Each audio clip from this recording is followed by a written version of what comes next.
Morning students, 11वीं वाले बच्चे, सिद्धि हिंदी विद्यालय की इस ऑनलाइन क्लासेस में आपका हार्दिक स्वागत है। अब बच्चों, यहाँ पे हमारा ये जो पहला लेसन है नमक का दारोगा, जिसके रचयिता है प्रेमचंद जी, और पाठ का जो साहित्य प्रकार है वो कहानी है। अब हमारे प्रश्नोत्तर यहाँ पे करीबन हम देख रहे थे, जिसमें यहाँ पे हमने देखा कि जैसे कि रचना और अभिव्यक्ति में हमने पहला प्रश्न देखा था कि जैसे कि दारोगा वंशीधर गैर कानूनी कार्यों की वजह से पंडित आलोपी दिन को गिरफ्तार करता है, लेकिन कहानी के अंत में इसी पंडित आलोपी दिन की सरदयिता पर मुक्त होकर उनके यहाँ मैनेजर की नौकरी को तैयार हो जाते हैं। इसके विचार से वंशीधर का ऐसा करना उचित था। आपके विचार से आप उनकी जगह होते तो क्या करते? ये प्रश्न करीबन हमने देखा था कि किस प्रकार से, तो हमसे पूछा गया कि हम उनकी जगह होते तो क्या करते। तो मैंने आपको बताया कि हम उस पद को स्वीकार नहीं करते। क्यों? क्योंकि आलोपी दिन के पास जितनी भी कमाई हुई जायदाद थी वो सब बेईमानी की थी, भ्रष्टाचार की थी, और भ्रष्टाचार की जायदाद की रखवाली करना वो हमारे हिसाब से सही नहीं होता ऐसा। लेकिन यहाँ पे सबका नजरिया अलग अलग होता है। कोई ये भी लिख सकता है कि बिल्कुल उचित है, हम उनकी जगह होते तो इस पद के लिए कभी मना नहीं करते, हम हाँ कहते थे। अब दूसरा प्रश्न इसमें है कि नमक विभाग के दारोगा पद के लिए बड़ों बड़ों का जी ललचाता था। वर्तमान समय में ऐसा कौन सा पद होगा जिसको पाने के लिए लोग लालायित रहते होंगे और क्यों?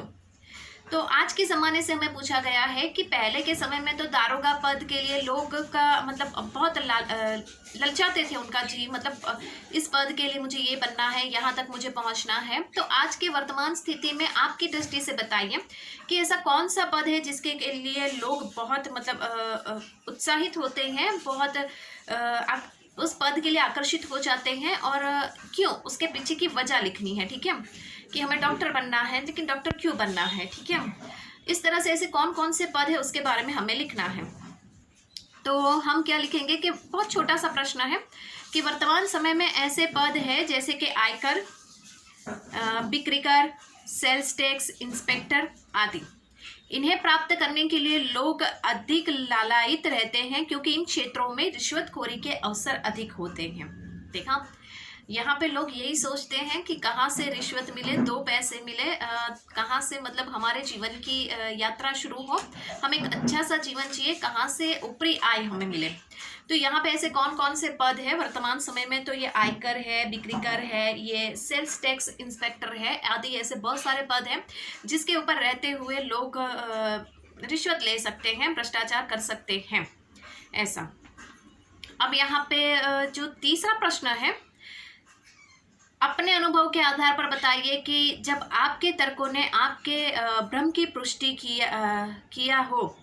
अब हमें अपने अनुभव के आधार पे बताना है कि हमारे भ्रम, अर्थात कभी कभी ऐसा होता है ना कि भ्रम, हम कहते हैं ना अंधेरे में तीर छोड़ा और निशाने पे जाके लग गया। बिल्कुल भ्रम के हिसाब से कभी कभी हम काम करते, हम कहते हैं ना किसी वाक्य को लेकर कि मुझे पहले से ही शक था, मुझे पहले से ही शक था, ऐसा होगा, इस तरह से होगा। ठीक है, तो बिल्कुल उसी प्रकार से यहाँ पे भी ऐसा ही प्रश्न है। अपने अनुभव के आधार पर हमें ऐसा कौन सा अनुभव हुआ हमारे जीवन में भी, हम इतने बड़े हो गए तो हमारे जीवन में ऐसे कोई तो अनुभव हमें हुए होंगे कि जिसमें हमें पहले भ्रम हुआ था, या ना थोड़ी सी शंका उत्पन्न हुई थी, और शंका के आधार पे हमने वास्तविकता तक हम पहुंचे थे, यानी सच्चाई तक हम पहुंचे थे। तो ऐसे बहुत सारे कोई भी उदाहरण हो तो हम लिख सकते हैं अपने जीवन से जुड़े हुए। लेकिन यहाँ पे जिस तरह से लिखा हुआ है, अर्थात मैं आपको बता रही हूँ, आप वो लिखोगे तो भी चलेगा। ठीक है, मैंने अपने घर बाहर रात को एक व्यक्ति को देखा जो अनजाना था। मुझे भ्रम हुआ कौन है, शायद चोर तो नहीं है। मैंने उसे देखा तो थोड़ी देर बाद मेरे पड़ोसी के बंद मकान में खिड़की से प्रवेश करते हुए देखा। मेरा भ्रम दूर हो गया और जोर से चिल्लाया, चोर चोर। चोर ने भागने की कोशिश की, परंतु लोगों ने उसे पकड़ लिया, बाद में पुलिस को सौंप दिया। सही में चोर निकला। इस प्रकार मेरे भ्रम को मेरे तर्क की पुष्टि हुई। अब समझ में आया सवाल क्या है? भ्रम को तर्क की पुष्टि होना, यानी कि हमने अंधेरे में तीर छोड़ा और जाकर बिल्कुल सही निशाने पे लगा, यानी कि हमने सिर्फ एक सोच रखी कि हाँ मुझे पहले से शक था, ऐसा ही कुछ है, और मेरा शक बिल्कुल सही निकला, ऐसा प्रश्न है। तो हमारे जीवन में भी ऐसे बहुत सारे अनुभव हुए होंगे कि भाई हम कहीं पे गए थे या किसी ने पूछ लिया कि भाई इसके दाम कितने हैं, हमें नहीं पता था, हमने ऐसे ही बोल दिया और सही मायने में फिर हमें पता पड़ा कि उसके दाम तो बिल्कुल उसी के आसपास या उसके जितना ही दाम था, ऐसा। या फिर यहाँ पे ये जो उदाहरण दिया गया कि किसी इंसान को देखा तो पहले मुझे लगा कि वो चोर है, फिर मैंने सोचा कि नहीं शायद ऐसा भी नहीं भी हो सकता है, फिर वो पड़ोसी के घर में खिड़की से जाकर कूदता है, तब ये जो देखने वाले हैं उनका भ्रम यकीन में बदल गया, मतलब तर्क की पुष्टि हो गई। फिर वो चोर चोर चिल्लाए, सब लोग इकट्ठा हो गए, चोर को पकड़ लिया और पुलिस को सौंप दिया। तो मतलब यहाँ पे भ्रम को तर्क की पुष्टि हुई। अब समझ में आया? आपके जीवन के अनुभव भी ऐसे कोई हो तो आप लिख सकते हो, ऐसा कुछ नहीं है। अब यहाँ पे चौथा प्रश्न है। अब यहाँ पे जो मैं कह रही हूँ कि अभ्यास के जो प्रश्नोत्तर है, जैसे कि पहला, दूसरा, तीसरा, चौथा, पांचवा और छठा पाठ के साथ ऐसा लिखा हुआ है ना, वो आपको लिखने हैं। ठीक है, आप पाठ के आसपास के जो प्रश्न है नहीं लिखोगे तो चलेगा, पहले ही बोल देती हूँ, क्योंकि ये तर्क के आधार पे हैं। तो तर्क के आधार पे जो होते हैं वो प्रश्न ज़्यादातर पूछने की संभावना बहुत कम होती है, लेकिन फिर भी हम यहाँ पे उसका एक मतलब चर्चा कर रहे हैं ताकि आपको ऐसा ना लगे कि मैडम ने चर्चा नहीं की। ठीक है, अब यहाँ पे पढ़ना लिखना सब अकारत गया। अकारत यानी व्यर्थ जाना, शब्द समूह के लिए एक शब्द, अकारत जाना, व्यर्थ जाना, अर्थात मुहावरा भी हो सकता है। वृद्ध मुंशी जी द्वारा यह बात एक विशिष्ट संदर्भ में कही गई थी, अपने निजी अनुभवों के आधार पर बताइए। उसमें प्रश्न दिए गए हैं। क है, जब आपको पढ़ना लिखना व्यर्थ लगा हो, ऐसी कौन सी बात है आपके जीवन में, ऐसा कौन सा अनुभव हुआ तब आपको ऐसा महसूस हुआ कि पढ़ना लिखना सब बेकार है, व्यर्थ है, किसी काम का नहीं है, तो वो हमें लिखना है। जब मैंने देखा पढ़े लिखे लोग गंदगी साफ कर रहे थे, तब उनको देखकर लगा कि पढ़ना लिखना व्यर्थ है। मतलब हम कह सकते हैं कि जब मैंने अपने जीवन में देखा कि यहाँ पे देखिए पढ़ना लिखना सब अकारत गया, अकारत जाना यानी व्यर्थ जाना। ठीक है, वृद्ध मुंशी जी द्वारा यह बात एक विशिष्ट संदर्भ में कही गई है। अपने निजी अनुभव, मतलब हमें पूछा गया है, हमें अपने निजी अनुभवों के आधार पर बताना है कि ऐसी कौन सी बात है जिसमें हमें ऐसा महसूस हुआ। तो क सबसे पहला प्रश्न है हमारे लिए, जब आपको पढ़ना लिखना व्यर्थ लगा हो। कब हमें व्यर्थ लगा? जब हमने देखा कि हमसे ज़्यादा भी डिग्री वाले लोग झाड़ू पोछा लगा रहे हैं, तब हमें ऐसा लगा कि पढ़ना लिखना सच में व्यर्थ है। ठीक है, उसके बाद दूसरा प्रश्न है जब आपको पढ़ना लिखना सार्थक लगा हो। ऐसी कौन सा अनुभव हमें हुआ या ऐसी कौन सी घटना हमने देखी कि जिससे हमें ऐसा लगा कि पढ़ना लिखना सही मायने में बिल्कुल सही है, उचित है। जब हम पढ़े लिखे लोगों को देश के विकास में सहयोग देने से लगता है कि पढ़ना लिखना सार्थक है। मतलब जो पढ़े लिखे लोग होते हैं, वो पढ़े लिखे लोग देश के विकास के लिए आगे आते हैं, अपना सहयोग देते हैं, तब हमें ऐसा लिखता है पढ़ना लिखना बिल्कुल सही है, किसी भी तरीके से गलत नहीं है, तब हमें ऐसा महसूस होता है। ठीक है, उसके बाद ग है, पढ़ना लिखने को किस अर्थ में प्रयुक्त किया गया होगा, साक्षरता अथवा शिक्षा। क्या आप इन दोनों को समान मानते हैं? हमसे पूछा गया है प्रश्न। पढ़ने लिखने को आप किस अर्थ में प्रयुक्त किया गया होगा, साक्षरता अथवा शिक्षा।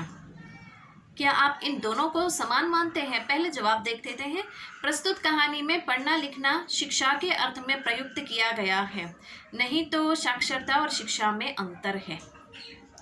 बिल्कुल सही बात है, साक्षरता और शिक्षा में बिल्कुल अंतर है। साक्षरता और शिक्षा यहाँ पे बिल्कुल एक जैसे दिखते हैं लेकिन एक जैसे है नहीं।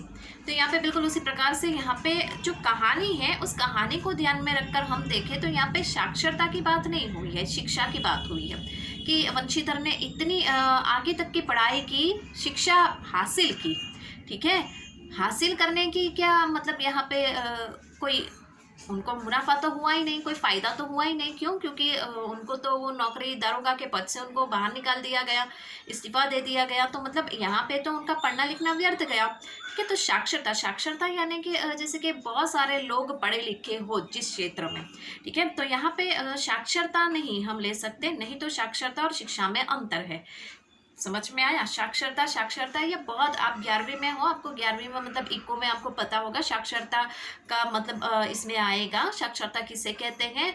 और शिक्षा, तो यहाँ पे शिक्षा एक अलग बात है। शिक्षा हासिल करना ये बिल्कुल अलग बात है। एक ही व्यक्ति जब शिक्षा हासिल करता है, जैसे कि हम पढ़े लिखे इंसान हैं, हमसे उम्मीद करते हैं ज़्यादातर लोग कि ये पढ़ा लिखा इंसान है, इससे गलती नहीं होनी चाहिए, ठीक है।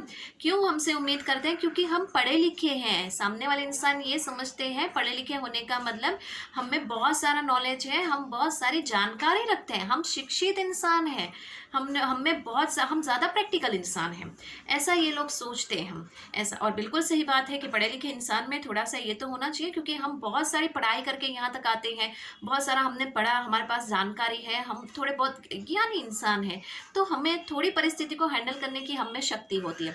लेकिन साक्षरता है, यानी कि हम कह सकते हैं कि इस घर में सब लोग साक्षर हैं, मतलब सब लोग पढ़े लिखे हैं, समझ में आया? तो शिक्षा और साक्षरता दोनों अलग हैं। अब यहाँ पे 5वां प्रश्न है, लड़कियां हैं ये घास फूस की तरह बढ़ती चली जाती हैं। वाक्य समाज में लड़कियों की स्थिति की किस वास्तविकता को प्रकट करता है? अब यहाँ पे हमें इसमें लिखना है, एक पहले तो मैं आपको बात बता दूं बच्चों कि ये जो वाक्य लिखा हुआ है ना, हो सकता है आपको संदर्भ व्याख्या में भी पूछा जाए, और ये संदर्भ व्याख्या तो आपको पता ही है, लेकिन फिर भी उसकी हम यहाँ पे चर्चा करेंगे। संदर्भ व्याख्या किसे कहते हैं? हम संदर्भ यानी कौन से पाठ में से लिया गया है, पाठ का नाम क्या है, लेखक कौन है ना, मुख्य बात कौन सी है, फिर उसमें व्याख्या में क्या समझाना है, ये जो पंक्ति यहाँ पे दी गई उसको पूरा विस्तार से समझाना है, और नीचे विशेष लिखना है। उसमें यहाँ पे समाज में लड़कियों का स्थान किस प्रकार से है, लड़कियों को लेकर कौन सी बातें कही गई हैं, ये विशेषता में आएगी। और इसमें कोई अगर मुहावरेदार शब्द हो, कोई विरोधी शब्द हो, कोई व्याकरण के शब्द हो, तो भी हम लिख सकते हैं। तो यहाँ पे ये हो सकता है कि संदर्भ व्याख्या में आए। तो पहले हम इसका जवाब देख लेते हैं कि उपयुक्त कथन समाज में लड़कियों की उपेक्षा को दर्शाता है। अपेक्षा और उपेक्षा दोनों अलग है, ठीक है। जैसे घास फूस बिना देखभाल के अपने आप ही फलती फूलती है, उसी प्रकार समाज में लड़कियों की बिना उचित देखभाल के ही फलती फूलती है। देखा, मतलब ये लड़कियों की तुलना यहाँ पे घास फूस के साथ की गई है। घास फूस की देखभाल ना करो ना तो भी वो बढ़ती रहती है। आपने देखा होगा कहीं खेत, आप गांव में जाते हैं तो खेतों को देखा होगा जहाँ पे घास ऐसी जो होती है जिसको ना कभी उसकी रखवाली की जाती है, ना उसके प्रति ध्यान दिया जाता है, ना उसको पानी सींचा जाता है, ना उसकी देखभाल, कुछ नहीं किया जाता है, लेकिन फिर भी वो कितनी बड़ी हो जाती है। बिल्कुल उसी प्रकार से यहाँ पे कहा गया है लड़कियों की तुलना घास फूस से की गई है कि वो भी एक घास फूस की तरह उसकी देखभाल ना करो ना तो भी वो बढ़ती चली जाती है। लो, ऐसा नहीं है, समाज में सब इंसान एक जैसे होते हैं, यहाँ पे लड़कियां नहीं। लेकिन कहने का तात्पर्य यहाँ पे वंशीधर के पिता का ऐसा है कि लड़कियों की तुलना घास फूस से की गई है, कि घास फूस जैसे बड़ी होती है ना, जिसको देखभाल की जरूरत नहीं होती है, लड़कियां भी ऐसी है, उनका भी देखभाल नहीं कर रहे फिर भी वो बड़ी होती चली जाती हैं। तो यहाँ पे वंशीधर के पिताजी का ऐसा सोचना है। समझ में आया? अब यहाँ पे 6ठा प्रश्न है, इसलिए नहीं कि आलोपी दिन। अब यहाँ पे एक प्रश्न रहा है बच्चों, लेकिन ये एक प्रश्न की चर्चा हम आने वाले नेक्स्ट वीडियो में करेंगे। तब तक के लिए यहाँ पे रुकते हैं। Thank you.